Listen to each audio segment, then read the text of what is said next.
I quit my career 17 years. Christy quit her career a month later. 3 months after that, we pulled the kids out of school, gave away everything, and packed up our SUV with some clothes, and we started traveling. And then all the other girls at the restaurant were like, oh my gosh, and just like freaking out about this good looking guy at this table. And I looked at him as this military brat looking guy. He had a shaved head, fitted clothes, like not my style. Take a girl and a guy, and they fall madly in love and form a family. Sprinkle in some counseling degrees and a doctorate, a dream of transforming relationships as we know it. And 20 years later, we give you power couple Dr. Ray and Jean Ketkodian. And this is Couples Synergy.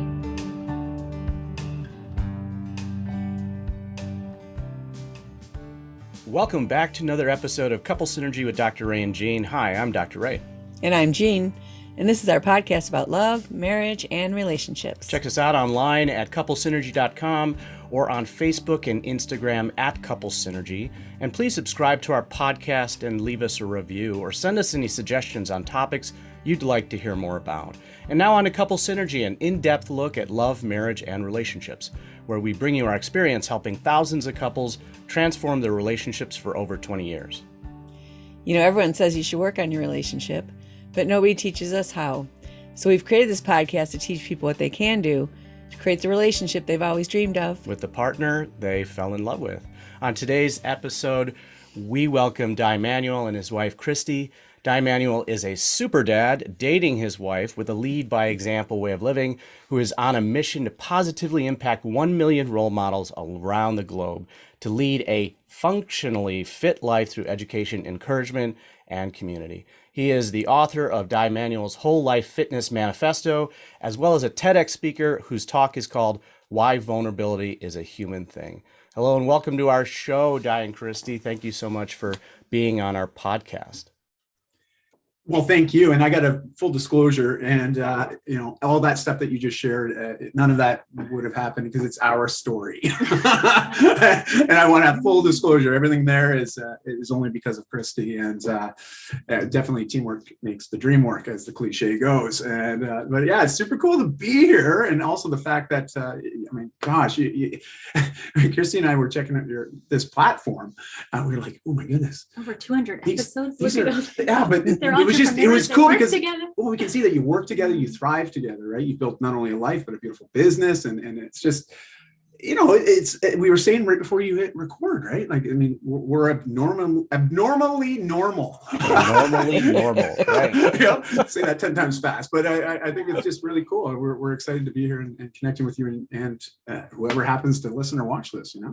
Yes. Definitely. And we know that you both have a very transformational story about your relationship. Before we get into that, can you guys tell us, how old are you? Where are you from? And how long have you been together? Okay, I'm the youngin', but I'm 43 almost by the time this probably goes to air. And Vancouver, Canada. I grew up in the Okanagan. We're just about to we go into our 22nd year. We've been half my life. Yeah, that's right. I was trying to do the math. I was like, when's the birthday? I was like, I knew that we're about to reach half my life. Yes, dedicated to this man. So. And I'm on my 45th lap around the sun. So 45 years young, and yeah, we've been dating. Or I've been dating Christy now, 22, almost going on our 23rd year. It's like amazing how time just like flies, right? In a blink of an eye. I mean, you guys must experience that regularly as well. It's just, it's those pinch yourselves moments where it's like, oh my goodness. Christy knows me better than anybody else I've ever known in my lifetime. And to be fair, I don't think anybody else will ever know me as well as Christy does, in my lifetime. And so when you really let that sink in, it's like, wow, right? It's one of those just, wow. Can you tell us a story of how you guys met? Yeah, why don't you? I think we kind of have a little bit of a There's obviously two perspectives, right? Two sides to every story.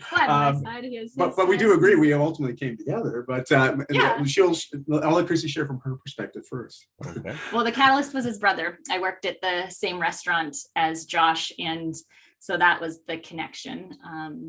But in the sense of just serving and him in for Corona nights was the very first time we crossed paths. And then all the other girls at the restaurant were like, oh my gosh, and just like freaking out about this good looking guy at this table. And that, could I take him over his beer? Could I pick up his dirty plates? Could I bring over his wings? Like whatever was going on. And I looked at him as this military brat looking guy. He had a shaved head, fitted clothes, like not my style. Like I said, I grew up in the Okanagan where it's a little bit more ski bum and snowboarder and skateboarder and looser clothes, and people were fit through living, and you were definitely a gym guy. He was like the guy that would spend hours at the gym. So it wasn't really my type, I think. But then it kind of went from there. He asked me for a drink one day. And his brother, I was doing him a favor. He said, my brother has a thing for redheads. I do. I'm a sucker for redheads. Tinge of gin. Bring it over. He just got out for a relationship. Do you think you could, he's looking for a new group of friends. Do you think you'd be open to hanging out with him or going for a drink? And I thought, perfect. I'm about to leave the country indefinitely. I was traveling. I had maybe like a month or two left in the mainland. And I was like, I'm not looking for anything. This is great. I can definitely do that favor. He's not my type. And then you can take it from there.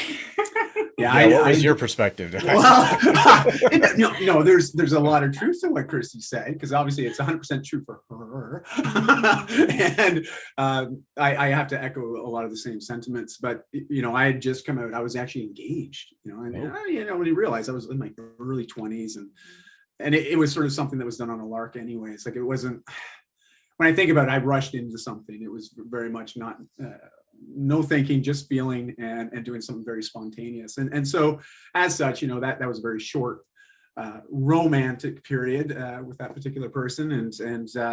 But no matter what, like,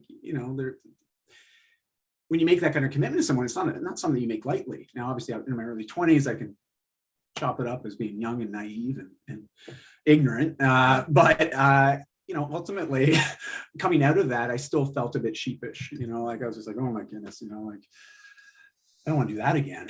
So you weren't looking for anything either. I wasn't looking for something serious. I'll be very honest. But also, I was in that phase. I just moved back into with my brother, because I had this place with my ex-fiance at the time and moved out. And it was funny because my brother and I lived together. I moved out to move in with this girl.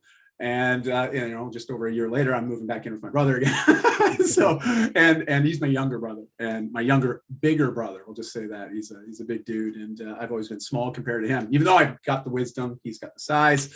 And, but, it was cool because, going into this restaurant, my brother was working as a lead there. And I just said, hey, who's that redhead there? And then he made the introduction. And, next thing you know, I asked her out, and she was rushing out because she had some personal things that evening to work through, and I shouldn't say work through, but it was actually her mom's. Christie lost her mom when she was 13.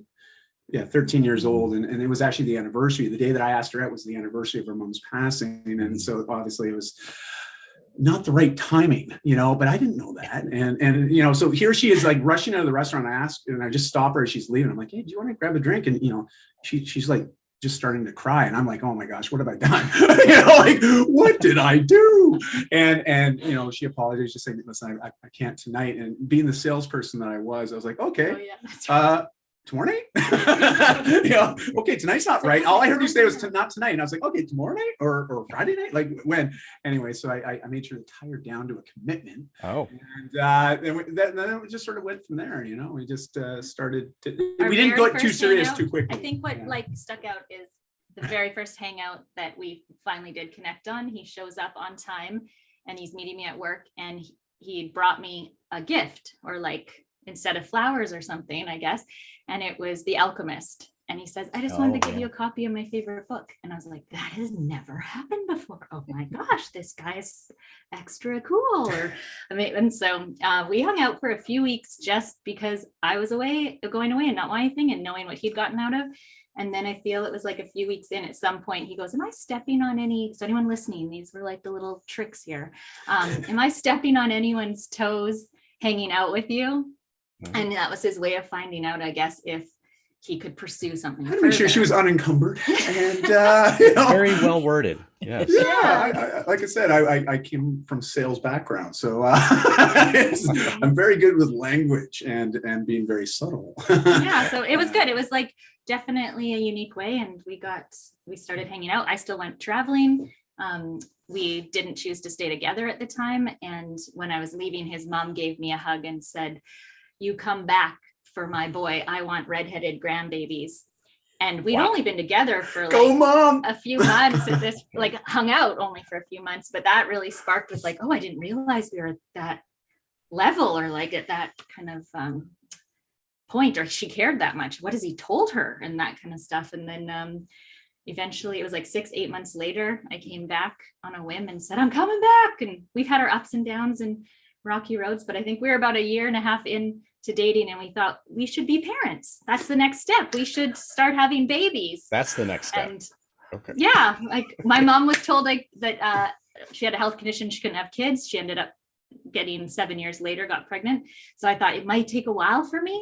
And Dai was like, well, if it happens tomorrow, we're game. And if not, it'll probably be 3 or 4 years. And sure enough, it was like, as soon as I pulled the pill, the goalie was gone, and he scored like the following month. Just So- remember, being healthy has its benefits.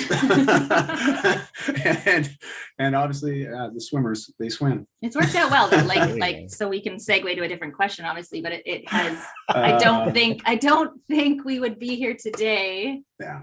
if we hadn't had children to fight for, and we'd made that decision obviously intentionally. It wasn't an oops overnight one night stand. We intentionally said, let's have kids. And so we fought through a lot of stuff. So I'm grateful for that quick decision. Because What was it about each other that you fell in love with? Well, Christie's honestly the kindest, most considerate person I've ever met. I mean, I have red hair. I can be like a total. No. Trust me, she can be tough and fair, but it's always within. I've never seen someone that could be so stern and forthright, but do it in a kind way where you walk away feeling like loved, right? Like, and I mean that's a special skill, to be able to not only tell somebody how you really feel or think, but also have them walk away feeling loved and appreciated and not offended. And I was always impressed by that, because that was a skill that I admired. I wanted more of for myself. And but then also she's beautiful, and she's gorgeous red hair, and on top of that a smile and personality to match. So what wasn't there to fall in love with, so but it's, as Christy alluded, that we've had our challenges too, and a lot of those were brought on by me, if I'm perfectly honest and transparent. And I won't go into all the details unless you guys want to go there, but the TEDx talk, I sort of talked about that pinnacle moment where things turned around, and that was just over 12 years ago. And so the last 12 years, have been one hell of an adventure, and it just feels like it keeps unfolding by the day. But you still love me. Oh, of course we still love you. And I Never still stop love you. loving. But we've definitely We've grown I'd up work together. together. Yeah, Like I feel like just initially, I guess, when I first hung out, it was like, oh, this guy is actually quite intriguing, and he had so many things to share about things he'd accomplished or things he had been projects in the works and that. And so it was a really stimulating conversation when we would connect, and really deep conversation at times. And I swear, after our first 2-3 hour, our date went for 2 or 3 hours. It was so long, kept talking. I thought, this guy has got to be in his 30s. Like, he's well over a decade older than me, maybe 15 years older than me. He's accomplished so much.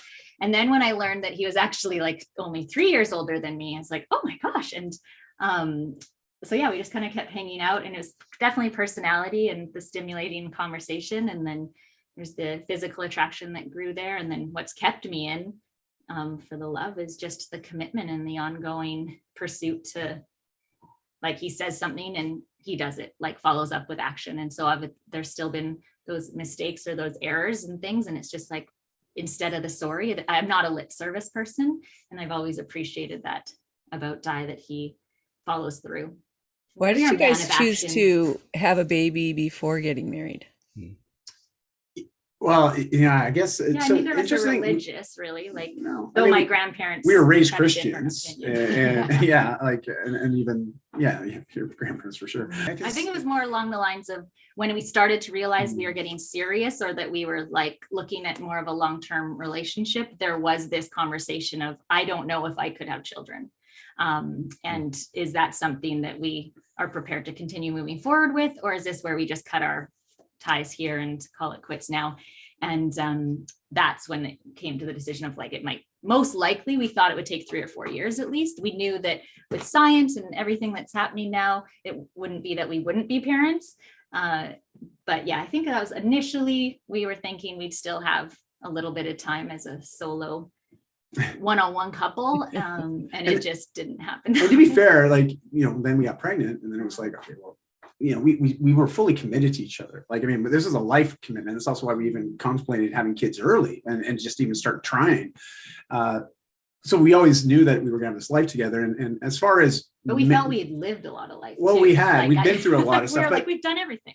more importantly, though, it was also just the stance on marriage and the whole ritual of it. To be honest, it just, where we were in our life and in some of our belief systems, it was just, we don't need to go through the whole thing. Before Well, I we know found out we were did. pregnant. That's right. Oh. So he actually proposed to me before we found out we were having a baby. And I said, great. So we announced it to your family because we were visiting them out east in Ontario. And that's right. Then you ended up, I said, let's just not announce it or tell anyone, because I want you to bond with my family when we go visit them in a week, like, and spend quality time with them. And that was where I was like, I just want my dad and you to bond before we tell them we're getting married. And then we were sitting there at one point, my sister looked at me and was like, dude, are you pregnant? Look at your chest. And then all of a sudden I was like, oh my gosh. And then that news, or that stage of life, took over, I think, of us getting a true, like, traditional way of marriage. For us, it wasn't, we were already fully committed. So it wasn't a matter of we didn't feel the pressure from our families to have to get married. Even though we were already fully committed, having kids, our first daughter, and then our second one happened with, next 2 years after that. So we always talked about it. We were going to do it. And then just life happened, right? Like, just life happens. I was building my last business. And on top of that, we're building our family and this life together. And it just it's funny how things time just snaps by, right? Like, I look at the last 2 years. I mean, it's been a kind of a blank. I know they just celebrated 2 years since they announced the pandemic through the World Health Organization. It's like, it's been 2 years already. It's like, feels a bit like Groundhog's Day, right? And but it was funny. We ended up eventually doing it, getting married, but not until December 12th, 2012 at 12:12. Wow. Yeah, because I know, weird. Was that planned? Well, when I saw the dates, sort of intentional, yeah, because I was like, I'll never forget this, ever. I'll never forget our anniversary. And it was also because our kids. It mattered to them, yeah. It mattered to them, but also because their friends at school would start to ask, or the teachers. So it's like, oh, so how long your parents been married? And they're like, well, they're half married. Yeah. And so as soon as the kids started saying that to their friends and teachers that we were half married, we're like, you know what? They considered half married just because we hadn't had a wedding. Yeah. So they knew we were committed for life, but they wanted to see pictures of the wedding dress and what was the wedding like, and that's what marriage was to them. And so then we took them out of school and just said, hey, we're gonna go get full married today. So we still haven't had like some big massive celebration, but it was so perfect. It was. So half married because you guys were engaged. Forever. Yeah. Okay, yeah, forever. So no pressure from your parents, but pressure from your kids. Yeah, exactly. Right. Exactly. Is that meaningful to you now? Did it make a difference in your relationship? How would you describe being married versus being committed? You know what? It did. It did. Well, we called each other husband and wife Yeah. before the actual ceremony. Like, we referenced each other that. And then I remember the night after we literally had just done our vows, and like, it was a very simple ceremony, but we were sitting on the couch and it was just like, hi husband, hi wife. And that, it felt true or real. And as silly as that is to seem, and I don't know, it's not like anything changed in our commitment or our responsibilities to each other. We'd already 100% shared bank accounts, like a lot of things that couples still, once they're married, don't even do. We were already doing it. And so there wasn't anything that way that changed. It was just more, I think, the integrity piece. It was also an internal feeling, though. It was that feeling just like, yeah, my wife, like now saying it, it was like, yeah, but we've gone through the ceremony. We've we've legitimized it. Not to say that wasn't legitimate before, but that's why I'm really sensitive to the language around this, because I know there are some very there's differing opinions around this, and I'm all for just being committed, but if that show of commitment through that ritual, I had a different perspective on it until we went through it ourselves. And then after going through it, I was like, I get this. I get it a lot more now. And but I think we're in BC, at least it doesn't matter if you're legally married or not. Like everything is. You're living with someone for 6 months. You have like common law. You're now married in the eyes of the courts here. We get asked that question a lot though by people like that are trying to decide if they should get married or not and what's the difference. And,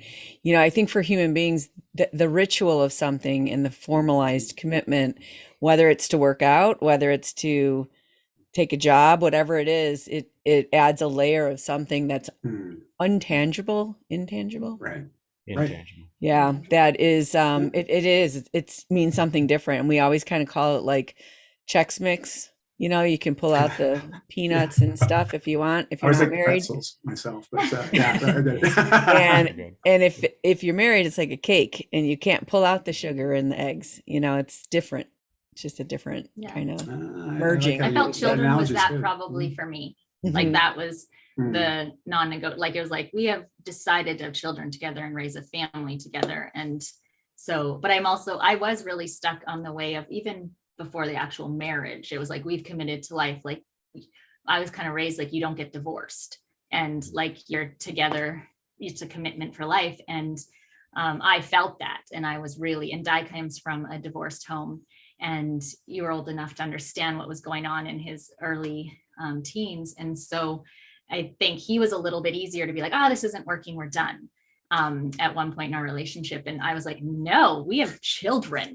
Like, so to your point, Jean, where you said like, what's the legal kind of line? It was like, that's what I looked as children versus just the ring on the finger and the signing of the certificate. Right. So. Yeah. Now you guys alluded to a pretty difficult time, like 12 years ago. And, Dai, I know we heard the TEDx talk and you talk about that time, but maybe you guys can kind of briefly talk about that for our audience, about what struggles you guys were facing at that time and how you handled it. So for those that are new to this story, which I imagine anybody that's listening to this right now or watching this is probably brand new to it, and that's cool. But I was morbidly obese as a teenager, and I won't go into all the story there, but I went through some big changes at age 15 through 17. I reclaimed my health, and it wasn't easy, but it was well worth it because it sort of put in motion the path I've been on since I was 17. My entire adult life, I've worked in the wellness industries, serving people and helping them with their own transformation. So I got a very up close relationship and experience with my own personal transformation. And so it built some self-confidence, some belief systems, but it was interesting. As much as I transitioned away from being that morbidly obese, very unhealthy, very depressed and withdrawn teenager, there were still elements of that kid in me. And as such, even though I started to shed that image and start to, really redefine the life that I wanted to be living, I realized there was still a lot of baggage I was bringing with me, especially on the psychological side. And for me, I dealt with social anxiety, getting around groups of people, like, because I used to always get really anxious with that because I'd always feel like everyone was judging me, and they probably were, I don't think I was making it up. I know I'd see the snickering through the hallways at school, especially, right? And the pointing of the fingers, and it was tough, and then getting into my later teen years, and people always ask, what was the biggest motivation for your change? I'm like, well, to be honest, I wanted a girlfriend, I wanted someone to want me. And, I wanted to want myself too, to be honest. And so what happened was I got into my later teen years and the social anxiety was still there. As much as I'd shed that old persona of who I was, I hadn't let go yet. And then all of a sudden, now the thing that I was controlling and really soothing my emotional state with as a teen was food and video games and movies, sedentary lifestyle, eating a lot of things that made me feel really good in the moment. Transition into my late teens, my early 20s. Well, I wanted to deal with the social anxiety because I wanted to be more social. I wanted to not be like that person anymore. And well, I discovered alcohol. And alcohol had a very similar effect on me that food did, except this was way more outward facing from the standpoint, I'd have a couple drinks and all of a sudden a lot of these fears and anxiety I would feel would dissipate enough that I could start to be social and be a different person. But that's a slippery slope. As anybody who's ever struggled with alcohol or any other kind of substance abuse, it's a very slippery slope, because the more you do it, that habit becomes very ingrained. And for me, dealing with stress, dealing with anxiety, but also, burning off steam. As much as I did it with my health, my physical fitness, good thing I had that, because it at least balanced some of these things out, but not really on the psychological nor the home front. And it started to erode at our relationship in a very big way. And let's just say our daughter's name is Chardonnay for a reason. And that was really how we only knew how to function for the first decade of our life. And I'm naturally social, so drinking wasn't a crutch or something I needed. I was in the service industry, like hospitality, so that's a natural piece of it. And that was how we would interact. We'd have great conversation. It was all, and then when responsibilities of regular life kicked in with parenting and careers and having to do stuff when you're responsible for more than just yourself, that's where it started to become a problem. And it was more evident, and it was empty promises, or I promise I'll be here, or that. And then it just got to a point where I think I was like, how much can I respect I need to respect me, and how much disrespect can I handle? And then thinking about the role model to what example am I being to allow someone to treat me like this, or for someone to observe these habits or patterns to our children. And that's what kind of led to the TED Talk, where it just got to a point of, I knew he was a good guy. It wasn't a matter of being like, hey, I'm done with you, but this isn't working. And my ultimate goal is that you are the man that you'd want to marry your daughters. Are you being the person that really you'd want them to be with? Are you okay with someone treating them this way? And that was that wake up call, or that moment. And I've only ever seen action taken from that. And I know there's been a lot of other people we've come in contact with that have been in similar circumstances, and the outcome wasn't that way. So it's just, you've just always kind of kept going, which has kept me on board, and to this day. So. I can really appreciate that question that you asked him, because when we're coaching couples and I'm coaching the husbands, one of the things I have them really focus on is, flash forward 30 years, what kind of woman, what kind of, man do you want your children to be? What kind of partners do you want them to have in their lives? Well, how do you want them to carry themselves in this world? And what are you role modeling to them now to help them become that? And so that when I heard that question, on TEDx, I was like, bravo, that's really awesome. That's a really, really powerful question. It was all her. I'm sure I got it from somewhere. It came from somewhere. It's amazing though, the right question asked by the right person at the right time with the right motivations, how we can provide the right result. Ultimately I know it still came down to making a choice, making a decision, and then immediate action following the decision. But, it just started from a 1-year commitment. At that point I was in my early 30s, and it'd been almost a decade of me with these behaviors and this constant 2 steps forward and what felt like 3 steps backwards. And it got to a point where it's just, I was exhausted with it too. I was, dipping my toes in the water of burnout in a big way. And on top of that, that would also make me want to drink some more, to at least avoid the pain and discomfort I felt with my own life and my own situation, because I didn't have any other ways of managing it. I hadn't had anything role model to myself, with other men specifically. The behaviors I was emulating was just what I thought was normal, because that's what I'd seen with all the men that I'd, been mentored by, been coached by, hung out with. I looked at my community of association, and the majority of them acted the same way as I was acting, and which just led me to believe it was like, okay, well, if I can't change the people around me, I should probably just change the people around me, and it started with a 1-year commitment I made to them, but more importantly, I made to myself, was to go 1 year without drinking.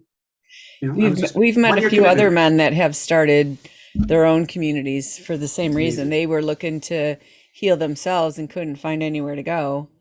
And, in our work, one of the things that we're really passionate about is not just helping couples be together, but to heal each other. And we always talk about this iceberg that we have. And when we're upset about something, it's 15% right now above the water, but it's sitting on that 85% of history. And already it's like your parents divorced, you were overweight, you started a transformation, and it keeps morphing. Now it's alcohol instead of food or whatever. And that's, I don't think you can be with another person in this world and not have that stuff bump into each other and say, hey, let's be better people. And I know that was a really strong conversation you guys had at one point where you said, what do we want our life to look like? Can you talk about that? It's amazing how conscious you guys are of creating your lives and your story together. And, you know, thank you. And I appreciate everything you just said there, Jean, too, because it's so on point. And especially the part about men creating other communities to find other like-minded men, you know, creating those safe spaces to, as I say, practice the skill of vulnerability, because I really believe it's a skill, right? But I didn't know that until I started practicing it, you know. But Christie's always been very, and to be fair, you know, Christie grew up very quickly, you know, with dealing. She was the eldest of 5 siblings now, actually 6 siblings now, but 5 at the time, and when her mom passed. So you can imagine being age 13 and her 4 siblings much younger than her, and now thrust into that you know, matriarch of the family role. And so she's been much wiser beyond her years. No, but I think my mom taught us a lot of stuff before that too. Like it wasn't just like I had to grow up. We were exposed to the mindset of like you can only control you, and like you need to communicate in the now because you don't know what tomorrow brings, and just being like designing what your future. Like my mom had a change in her career path at one point. I just remember sitting late up at night in maybe like grade 6 doing projects, and she would talk about travel and just being able to explore the globe and meet new people, and like really encouraging us to get out of our little home bubble. And so even though at that time I would have been 13 when she was no longer around, it was like that still was there. And so moving forward through life, making decisions, and my grandparents and my dad, like we were just really lucky to grow up with such examples of treat others the way you want to be treated, or everyone is equal. There was no, like you treated the janitor the exact same way as you treat the president, like everybody is equal. And so I think just growing up that way, no matter what age it was, it was just, and personal development was kind of a part of our life in our early age. Most of my friends were reading gossip mags or trash novels or something, and we'd have the 1 Minute Manager around. Or as we started to get into different businesses, as we started to date and be exposed to the magic of thinking big, and just books that really John made Maxwell, you think differently. right? John Maxwell, yeah. So Tony it was Robbins, like our like university together. Well, for me, I was so driven from a career standpoint. So for me, it was more professional development than personal development, even though I know that there's such a tight overlap, but I was very ego driven. I'll be honest, in my 20s, even my early 30s, everything was from the ego, which also led to a lot of the choices I was making. But Christie, though, was always really good at opening my mind to what would life look like if we lived it the way we wanted to live it. Like actually, you know, because for me, I grew up watching my parents building their own companies, working full time, and sometimes working for others. Like just this strong work ethic was literally driven into me. It was just what I was role model by. So like, I just always thought, you know, I'll have a career, maybe I'll have my own company, but that's what I do until pretty much the day I decide to retire. I retire at 35. Well, I used to say that. Yes. Like he was like, well, ever since I met you, you were like, I want to be retired by 35. And then it was like, we just were naive or oblivious to what that actually meant. but the cool thing is Christie. But I like that about you, because you weren't like the 9 to 5, 40 hours. Oh no, I was always better. Let's figure out another way of doing this. You know? So that attracted. But when we started having kids, and you know, Christie had always alluded to this idea of really lifestyle engineering or life engineering. You know, this idea of developing the vision for the life that we really want. You know, like really allow ourselves to dream, cast a big vision, because when you get the vision and the more colorful you can make it, you can start to recognize areas of it. And you know, what people have been doing for literally 50, 60 years, reverse engineer. You know, you start working backwards from that, and you start to say, well, why isn't this possible? Versus saying right away, well, that's not possible. It's like, well, why would we say it's not we were possible? questioning things early on. And that was the coolest thing. And so Christy definitely rubbed off on me, and it got to me to the point where all of a sudden I started being like, well, couldn't we, what would it be like if we didn't have our careers that we have right now? And the kids weren't in school, and, we started traveling the world like these other nomadic families. I've been listening to these podcasts. Yeah. Well, we first started to research, like, is this possible? And then you start to kind of gain confidence that other people do it. So why can't we do it? And then educating yourself and figuring out what those steps were. And I think I just wore off on Dai so much at dinner, or like, I listened to this today and I heard this, and here, listen to this snippet. And then eventually, because I was like, there's no way I'm not leaving my career. We're building this company. I can't leave this. I can't leave it. I'm a C-level here. I'm a founder. I can't leave I wear fancy this. suits or have fancy watches or like all these things Oh matter man, to ego, right? And it just got to a point where I was like, oh, I don't really like what I'm doing anymore. I mean, I kind of like the idea Christie's sharing there, and it sounds right, and it sounds like it'll be way more fulfilling, a lot more joy, a lot more happiness. I always like, why wait? Yeah, I think it's Joseph Campbell that wrote the hero's journey, or coined the hero's journey, and that idea of like, well, what's our hero journey? And it was funny because this is all full circle. She mentioned the book I gave her on our very first date, The Alchemist. Yeah. The ones that are familiar with the story, it's just that, right? Like we set her on these heroes' journeys thinking that, our pot of gold is at the end of some rainbow. And then we get there and we find out, oh, you know what? The rainbow and the pot of gold is actually back where I started. and so it was this sort of full circle. And then it got to a point where I quit my career of 17 years. Christy quit her career a month later. 3 months after that, we pulled the kids out of school, gave away everything, and packed up our SUV with some clothes, and we started traveling. Like, we just set out. Now we set out for 1 to 2 years. Yeah, we were thinking it would be 1 to 2, and it turned into 5. So it was like we were a little irresponsible still. We our were 30s. super irresponsible. We were irresponsible in our early 20s, irresponsible in our 30s. But it's worked out so far. We feel like there's definitely angels keeping an eye on us. So we've been very lucky and fortunate. So. Yeah. How long after getting sober did this happen, where you quit your careers and went on the road? 5 years, like almost 20. 5. It was January 2010. I remember Dai decided to do his 1 year because we went to Disneyland, and it was during the Olympics here in Vancouver, and it was like 4 months of you really trying hard not to have a drink. And then by May, some of his people had joined board, and then he got easier. So I remember it was 2010, and then moved into the city, and so it was 2015, December 2015 when we took off. So about 5 years, 5-6 years. Yeah. Mm-hmm. I sort of submitted myself to a lot of growth, because when you take away the crutch, you got to learn how to walk. and for me, alcohol was my crutch. It was, and so we took that away for a year. And during that year, it was really challenging the first 3 to 4 months. And fortunately, Christy was really, I thank you for pushing me, because I was very resistant to the idea. And I'm not going to say all men, but many men, just, asking for help. Not something that comes natural to me. I can corroborate that. Thank you, Dr. Ray. So it's, and I knew I needed some support. I needed help, and I couldn't rely on Christy to be that person for me all the time. Because it wasn't fair to our relationship, and it was definitely compromising certain things at the home. And so she encouraged me to seek out help from somebody else, and found a psychiatrist. I worked, was it 3 or 4 months roughly? I worked with him, and it's my first counselor. I don't even know. Yeah, well, then we also had the relationships counselor, but remember, it was like second meeting in. She's like, we go together, and it's like couples counseling, and the therapist, she's like, I think it'd be good for Dai to come back on his own a little bit. So it was like, anyway, very subtle. It was good, and I subjected myself to doing the work. All right. At the end of the day, I just said, okay, I want to be this man. That's how I always envisioned myself being.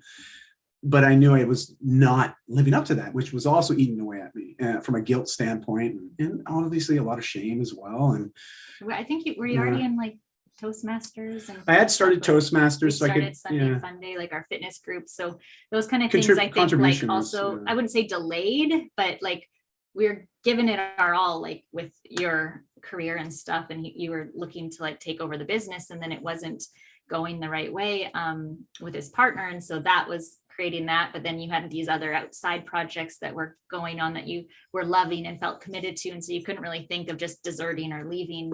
Our life was awesome. Like we had a great routine and great association and stuff. So as much as I had dreamed of one day I'm going to go travel and take my family, like before I met Dai, it was like take my family and travel.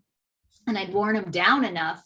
And then all of a sudden it came down to he's like, okay, let's do it. I gave I've informed that I want to go for 6 months. And then it was like, oh, now we really have to make this happen. So I think that's kind of why it was, and I gave careful 18 what you months. wish for, right? Yeah, we were writing his book at the time, still with the publisher and the graphic design. So there was different things, but it definitely inspired us to close all that up. And then we kind of tag teamed it with the book launch and went on our road trip. I was going to say, I think everybody can relate to this, where it's like your most productive time at work or professionally is usually a week before you go away on vacation, right? Like we all do that. Like, I mean, it's like clockwork. It's like, I know every time before I go away, I'd be like, why can't I work like this all the time? I'm like, I'm leaving on vacation and I got everything done. I mean, why can't I ever get everything done when I don't have a vacation, right? And but this was more than a vacation. This is us stepping away from this path that we've been on for over a decade. And it wasn't originally permanent. No, it was going to be 6 to 12 months. Led into permanent, the way he was treated and the way things went My down. business partner was not a very nice person. And I realized it wasn't worth it. I was chasing his life, not my own. It made the decision easier to extend because we didn't, but does that answer your question to that point? Yeah. Our long-winded response. So you ended up selling your part of the business then and creating something new. Okay. Yeah, he wasn't a good time to sell. And even when I eventually exited, it wasn't, unless I was a junior partner, I had gained all the equity. My partner was 20 years my senior. So everything I had earned was sweat equity based. Mm-hmm. And man, I shed a lot of sweat. Okay. And I'd earned my keep and then some, but we didn't get like a big bankroll, if that's what you mean. That's we didn't have a huge amount of money even when we started going traveling, but you'd be surprised when you downsize your lifestyle. Yeah. You actually don't need as much as what you may believe you need. You know, it's and because I think it was always these things where we had these ideas about things that we wanted, but then when we really boiled it down to what do we actually need, the need versus want was very different, you know. And when we started to ask ourselves, because we became minimalists, thanks to Christie, you know, she really was pushing for this idea. Not anymore, if you can see the collecting stuff since we've been back, but it's very minimal. See the comic book room. Oh my gosh. Hey, no judgment. I like my comics. We blame it on COVID. It's COVID's fault. Yeah, you had to lock down somewhere. We went through something similar because we started hiking, and you can if you want to bring it with, you have to carry it, and so it really makes you think through some stuff. And I know on the first leg of our 200-mile hike, we left everything, extra clothes and books and stuff. We're like, what are we thinking? Like you brought too much to begin with, and then you had to yeah. And you do. It's like we can travel now with just a backpack and not have suitcases and stuff like that. And, you know, I think now in Colorado, we're building up again. But here we got dumpsters and we threw everything out. And that must have felt so nice, huh? It does. And it feels like just cleaner and just less to deal with, less decisions to make. It's probably one of the only things we fight about now.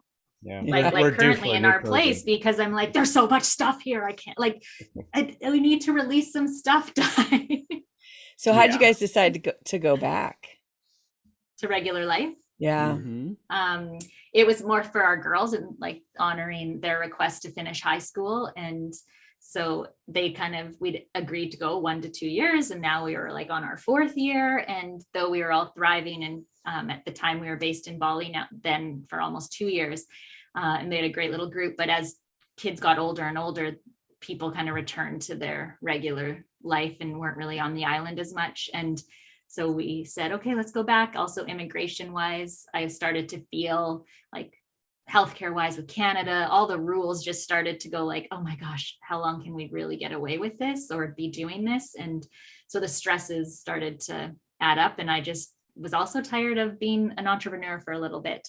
I was ready for, I think I remember hearing a little bit about your guys' story where there is that fear. You've got both feet in on the one income and just knowing that in the situation we were in out of our own home country, someone could pull the chute anytime. And so I started to shut down and just crave normalcy and return to routine and plug into, show up, do something I'm excellent at, go home, know the bills are paid, and just be able to take a break and a rest from planning and strategizing. And I was also unfortunately tired of giving. I was like, I just need to be receiving for a little bit. I needed to be selfish. So that was my decision to return home, honor the girls. We also had commitments already still in Bali at the time, so we couldn't just pull the chute like that. So I returned early, then got life set up with school and our new home, and had to outfit it with all like new stuff. We'd given away everything. So it was a job in itself. And then was 8 months later, 6 months later, Dai naturally returned home. Thankfully, it was right before Canada shut down for COVID, but he was already made the decision to come back to Canada and start living regular life. And then who knew, like whatever, 3 weeks later, I think the border shut. So were you guys traveling like all the time, or would you had places you went to and stayed for a bit? We're slow travelers more so. So we didn't have any agenda when we started traveling, other than we wanted sunshine, being in Vancouver, very much like Seattle, for those that may not be familiar. So if you're familiar with Seattle, wet and gray, for a good 7 months of the year. And so it was January, and we're like, man, peace out. Let's start going south. We had points see what happens. We did have points. So we went and stayed with some friends that lived just outside of Seattle. We stayed there for a couple of weeks, but we didn't have like an itinerary ever. No. And we never flew into or drove into places that were like, we have to see this museum and check this tourism thing off. And sometimes I regret I wish we'd been a bit more intentional with our things, because at the same time we're like, oh, we'll come back. So we had points of interest or places we needed to be every once in a while due to like your brand commitments and stuff. We'd have, like, you had to go to Israel and Paris and London. Like there was times you had to be somewhere. But other than that, it was just, let's see where the wind takes us. And then Dai's dad had end of life suddenly. So we ended up parking ourselves for what was originally going to be a few weeks, became, I think, 8 months. And at that point, after all we'd been through, we're like, okay, before we decide to go back to regular life, we're heading overseas. And that's where we booked to Southeast Asia. We're there for a little bit, loved it so much, and realized the world came to Bali. And so we committed to making that our home base. And we kind of went from there. And as you have to visit different areas through that zone. But we weren't living off of an airplane or out of suitcases for too long, maybe like not the whole time, at least maybe like a year. So what are you guys reverse engineering now in your lives? Good question. Well, our empty nesting. Yeah, well, like, our youngest daughter, our eldest, is off at university now, and so she's definitely exercising her independence and doing a beautiful job at it. She's a great human being. And our youngest is got one more full year of school left. She's got grade 12 next year, and so we're at least 18 months away before both kids are done, at least the portion that we're directly, there to support them with. We'll always support them with post-secondary if that's what they want. But outside of that, we're excited just to get back into our sort of, our ideal vision is 6 months away, 6 months here. And that's sort of what we're leading into. But we'll probably be about 2 years away from that. But outside of that, my business is pivoting in a couple different ways. I mean, it already had with COVID, as most people's businesses needed to adjust and adapt. But it was all for the better, actually. It took about 6 months, but then it recovered and then some. So it's the last 18 months have been amazing. And so we're sort of redirecting our efforts and developing some new online assets that and fine-tuning our association, like who it is that are the key relationships or people that we want to invest deeper time into, whether that be people we want to travel with, we want to do events or certain projects with. We're in that kind of like reflection, fine-tuning phase, as well as the sunshine, just 6 months here, 6 months somewhere, and get to experience different cultures and connect with. We're really fortunate to have a good like global base of friends or people that we've met, whether it be through like online stuff or physical connection at some point. So to be able to nurture and strengthen those relationships too. That's ultimately what we're working towards. Yeah, that's really awesome. We had that plan. Yeah. What happened? Yeah, we were gonna go like in different cities, check them out for 6 months, and we ended up just falling in love in Colorado. We love to hike. And so we go 1 week a month because we have a business here. We can't just not be here. And so but it unfolded and it's beautiful. And we live in a place that has the most sunshine in the whole country, which is really nice. Really? Yeah. Where's that? It's this little area. Maybe they don't want people to know. Maybe it's secret. It's called the Banana Belt. Yeah, it's part of the western Colorado slope. Yeah. Cool. There's a banana belt area there where the temperatures, because of the mountains and everything, and sunshine is awesome. It's like a little south of Grand Junction, that area. It's beautiful. That's cool. I didn't realize that was even an option down there. Like, I had no idea. Yeah, me neither. And we're 6 years out of being empty nesters, so we got to say we really thoroughly endorse it. It is a great experience. Yes. Oh, you've been empty nesters for 6 years. Yes. Nice. I don't know. I'm still in that little bit of like a emotional transition of, and not so much like helicopter parent, but just understanding like what that relationship looks like as they do become more independent and get their significant others, or what their dreams look like. And so I like that we're still leading by example and continuing to dream, or kind of.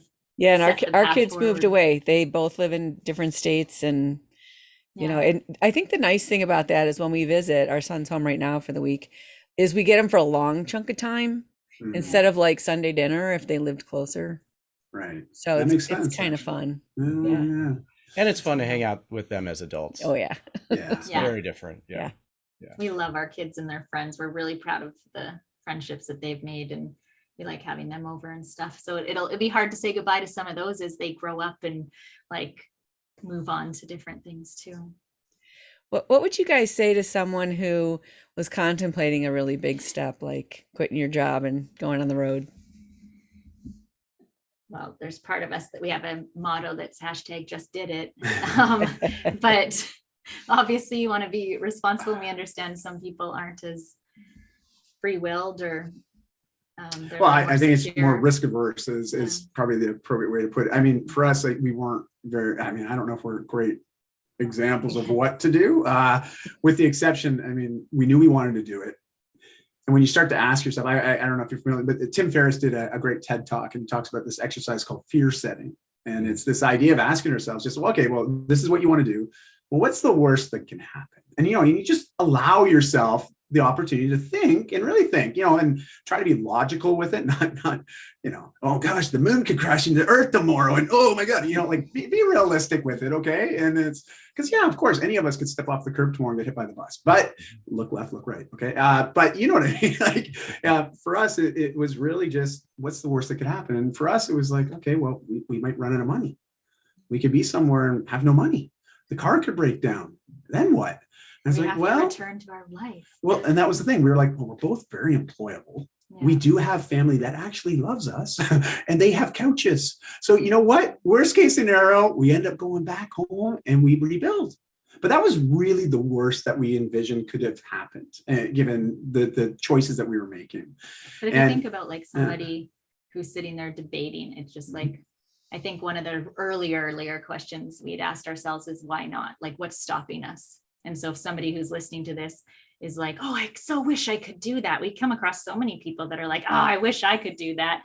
Oh, I wish we were able to do that. And it's just like, well, what's stopping you? And pretty much everything that somebody brings up, oh, my kids are in school, and my husband's job, or my wife's work, or whatever, like my aging in-laws or my parents, like those kind of things. I don't know about money. And I don't know. I just feel like there's an answer or an objection that is like, and like, okay, what else? Because all those could be handled, or are really the reasons of why at the same time. And I think the coolest thing about COVID, you know, the one cool thing that's coming out of this whole thing is the world's realized the way we treat the 9 to 5 is, it doesn't have to be status quo anymore.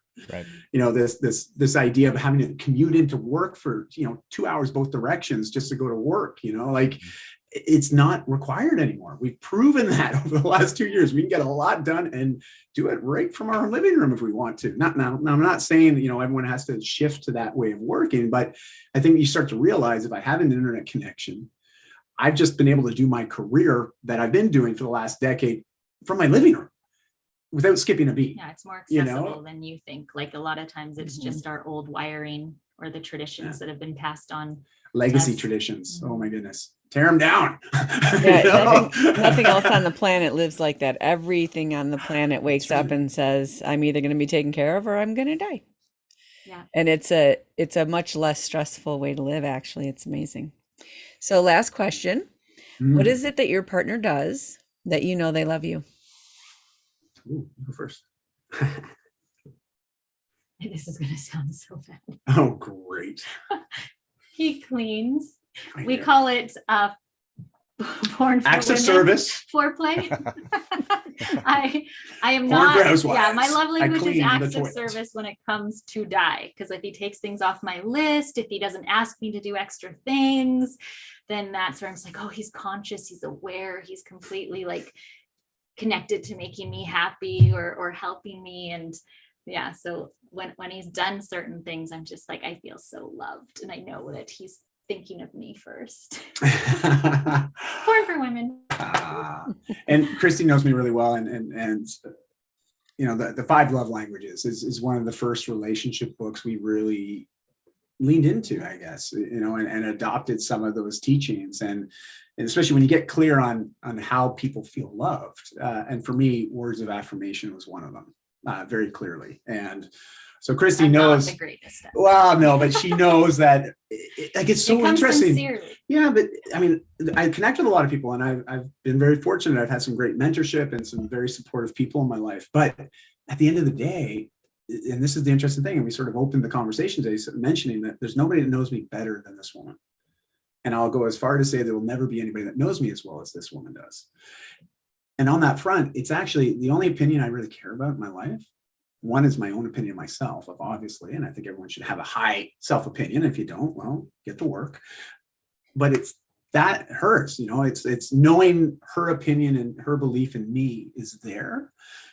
Makes me feel unstoppable and very much loved, you know, and supported. And so those words of affirmation, they definitely pump my tires, you know what I mean? Make me believe that I can do anything. So yeah. And when I wear my hair straight. Yeah, so when she straightens her hair, I'm like, hello. Or braids. Or braids. Oh yeah, the braids. Yeah. Okay, but then we'll keep this to a PG rating, and it's all good. So We have a home study course, and in the 8th module, we kind of map out that whole thing. And, you know, it takes a long time to merge as a couple like that, and to see it in you guys is really cool. Mm-hmm. And a lot of couples don't get there because they don't do the work. But to know that, and you guys know it's not easy. You got to fight through it. You got to fight for it. And I think the commitments and the kids and all that stuff help you stay in the game when the arena gets pretty hot or heated, you know. And it's a beautiful thing. I think it's the most beautiful thing we ever do. The most difficult. It's the most rewarding. most challenging, most rewarding thing we will ever have to do is have a committed partnership with another human being. Committed both ways. Yeah. Like in the sense where both people are in it. Yeah. Because I do see relationships, to what you just said, Jean, where they're doing one side, it's Yeah. one-sided, Yeah. and they're doing it all. And at what point is it like, how long can you really go on with just the one-sided? I remember one mentor in my life, and I remember I was complaining about Christy, and he checked me. He totally checked me, which I, you know, still to this day, I was so appreciative of it. But I was like, man, relationships are supposed to be 50-50. I'm definitely, you know, bringing my half. And he goes, what? I'm like, what did you say? I go, well, we should be 50-50. I don't feel like, you know, we're 50-50 in everything. He's like, well, there's your problem. Your relationship's supposed to be 100 and 100. You know, both people bring all of themselves to the relationship. I was like, oh, okay. You know, it's that moment where I was like, this is why you're the mentor and I'm the mentee. You know, so it was good. It was one of those learning moments. But yeah. Do we have time for us to ask you a quick question? Sure. Oh, yeah, sure. I'd be curious in the advice for just knowing your expertise and all the experience you guys have when a couple is in the dark days or they're downfall or their deep zone or what have you, if you have resources or advice or something to share with people to kind of start them on that path together or figure out if they want to continue. One thing I would say to women is the person you're with does not have one foot out the door. They're just as afraid of you leaving them as you are of them leaving you, and to learn to find out what's important for you and speak your truth. And if you're the person in that relationship that's giving more and working on it, and the other person really isn't, you have to be willing to have a bottom line and a deal breaker in order for your partner to begin to change. And I would say almost all couples that we start working with, it looks like that in the beginning. And the other person, they just heard rant, rant, rant, rant, rant forever. And then when you make the action, right? Because men believe what women do and not what they say. And women believe what men say and not what they do. And it's when that one person's willing to take that action and say, you know what, I'm done. I've had enough. If you're not doing this, I'm not living like this anymore. Mm-hmm. And that's a really pivotal part of a relationship where it begins to change. What would you say? We always say that, all relationships end. And we just don't know when or how or where. Even if couples stay together for 70, 80 years, at some point, someone's leaving, right? And someone's passing away. And so the relationship will end. And so the goal isn't to make sure that your relationship lasts forever. So the goal is to learn, right? And each couple comes together to learn something about themselves and about their relationship and about their partner, and to help each other become better versions of themselves. And the times that you feel most alone, you're not. There's so many other couples out there that are going through the same struggles, the same challenges. And part of the reason why we wanted to start this podcast is to show that to everyone out there that might feel alone in what they're going through, that there are couples out there that are going through the same thing. You talk about TED Talks. I have never seen a couple on a TED Talk. Mm-hmm. Mm-hmm. And for us to be in this arena together and being the best man, being the best woman, and being the best us, and publicly doing that it's a very different way. You see a lot of people who are in the space of self-help or mentorship or whatever, but it's them by themselves. Mm-hmm. And I think that is, when you talk about this being the most challenging and rewarding thing you can do, I think it's also the most sacred thing. Mm-hmm. And if you want to be the most enlightened and the most grown, we talk about development, what's the end of that? It is to be merged with another human being at a level that you can't make a decision without knowing you will either help or hurt your partner too. That separation just doesn't really exist anymore. Closest connection you can have to another human being, mentally, physically, emotionally, spiritually. Absolutely. Well said. Oh, man, this is like nuggets. Well, we have a couple of friends we're going to send this podcast interview to. Well, hopefully and we then don't some. Get again, but like in the sense of it's just we have our own experience to speak from, but we don't have anyone else's. Mm-hmm. I know our advice may not be the answer for everyone. So, but we can see it in your relationship. Yeah. And when you talk about vulnerability, that's one of the modules we have in our chapter is the stages of vulnerability. And you're like, it's a skill. It absolutely is a skill. And most people have no idea what are the skills of being in a relationship, and what are the, how do you do that? And that's what our Relationship 101 teaches. And it's really interesting because we've worked with so many couples, couple to couple for years. And once we did that home study and we had them do that in conjunction with the individual work, they were changing so much faster.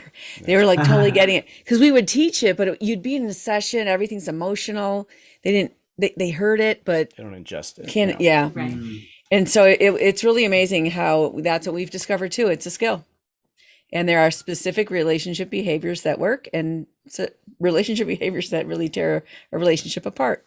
And so, yeah, it's fabulous. And you can tell the work you guys have done. Yes, definitely. Mm-hmm. Thank you. Thanks. I'm proud of where we've come and all that we've been through and where we're headed. So I know you feel the same. Yeah. Dai, if someone wanted to get to know you guys a little bit more, what would be the contact information? What's the website, and where do they get the book? Well, I guess the easiest thing to do is, I'm most active on social, on Facebook, Instagram, and LinkedIn. And it's the coolest thing is if you could spell my name, you'll find me. It's usually the spelling that trips people up. Dai, D-A-I, last name Manuel, M-A-N-U-E-L. That's Welsh first name, Portuguese last name. But as I tell everybody, I'm just Canadian. Don't worry about it. It's, and that's Canada for you. But Christie's also very active on. You can just find me through him. Yeah, it's easy. I link my accounts with hers anyway. So otherwise, my website, diamanuel.com, lots of resources just to help people be their healthiest self inside and out. And I always just say hop in there, but there's links to my book there. You can get them at Amazon, Barnes and Noble, Indigo in Canada. They're at bookstores pretty much all over the place. So, but I love having conversations with people, just like you guys like having conversations with people. And I always just say, just reach out and say hi. That's a great way to start. We don't bite. Unless you ask. No, I'm just kidding. We've really enjoyed our time together. Thank you so much. It was nice getting to know you guys. Yes, the honor is all ours. Yes, so we want to thank you for putting this out to the world. Honestly, I'm so excited to share your platform, as not only this interview but your other interviews as well, and just what you do, because I just look at the communities that we connect with, and it's just so nice to have a great resource. But it's not coming from just a man's perspective and just a woman's perspective. Do you know what I mean? It's coming from a successfully married couple's perspective and experience. So thank you for putting this out and making it accessible to all of us. It's just amazing. Thank you too. Thank you so much. Dai and Christie, thank you for being on the show. Thank you all of our listeners for joining us today on Couple Synergy. Our passion is in helping couples and people have happy and healthy relationships. And this podcast gives us a fun way of bringing our knowledge and expertise to you, our listeners. Sharing stories is the way that human beings have been connecting, bonding, and growing since the beginning of time. And we hope that by you guys sharing your story, it's enriched your lives and the lives of our listeners. For all of you listening, please let us know how you enjoyed the show. If you have any questions, comments, or topic suggestions, please email us at contact@couplesynergy.com. For more information about Couple Synergy and our programs such as Relationship 101, our home study course, the Couples Weekend Intensive, and our premier coaching program called Couple to Couple, look us up online at couplesynergy.com. And if you know someone who could benefit from this episode, please download it and share it. And thank you for listening. Until next time, synergize your life and synergize your love. You have been listening to Couple Synergy with Dr. Ray and Jean Ketkodian. Couple Synergy was recorded, edited, and produced by Dr. Ray and Jean Ketkodian. Voiceover and music entitled Breathe and Let Go was recorded and composed by Gina Gonzalez.